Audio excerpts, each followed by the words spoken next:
Hello everyone, আসসালামু আলাইকুম। কী খবর? সবাই আশা করি সবাই ভালো আছেন। আলহামদুলিল্লাহ আমিও ভালো আছি।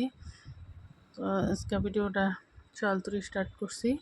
চালতুরি মানে ডাইরা চাটা খাইছি, গোসল করছি, পরে আইসি রান্নার লেগিয়া। এদিকে লোকাল মুরগি ফ্রিজও আছেন, ওটা ভিজাইছি। আর বিলাইয়ের চাটনি বানাইতেছি, মাংসর হুটকি রান্দা আছেন। তো আজকে হৃদয় ভিজাব স্কুলও, আজকে রোববার আছেন, স্কুল বন্ধ। তো একটু দেরি করে রান্তাছি। এদিকে বিলাইয়ের চাটনিটা বয়ে দিচ্ছি, যাতে চাটনিটা হয়ে গেছে প্রায়। চাটনিটা হয়ে গেলে বাদে মুরগিটা বয়ে দেয়।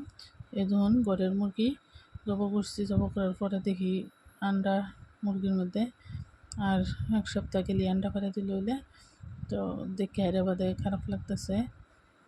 ওদিকে মুরগিটা বয়ে দিছি, পেঁয়াজ রসুন একটু ভাজা হইলে পরে মশলাটা দেম। আমি এবার রান্ধি মুরগি, কেড়াই কি বানান জানি না। এদিকে কুকারও ভাত বয়ে দিচ্ছি।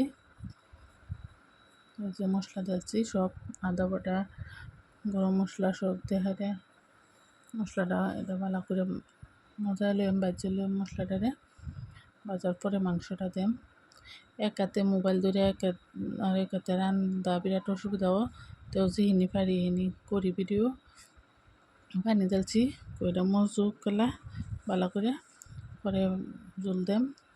এদিকে আইসি ভাত খাইবার লেগে মিশা রিজারে রাখি, তারা ভাত খাইতো না, জোর করে রেখে আনছে আমার লগে দুই একবার মুহ দেও। তো এই যে ফার্স্টে খাইবারছে না, পরে খাই কবিলে চাটনি টেস্টি হয়েছে, আমি চাটনি ধারও ভাত খাইম। ফ্রিজে তো খাইলই না, ফ্রিজে তো খাই না। ওদিকে খাই আসছি, তো তরকারিটাও হয়ে গেছে মজা নি। দিলাম এর মধ্যে মিট মশলা অল্প অল্প করে দিয়ে, বেশি হয়ে গেলে হাজব্যান্ডে খাইতে না।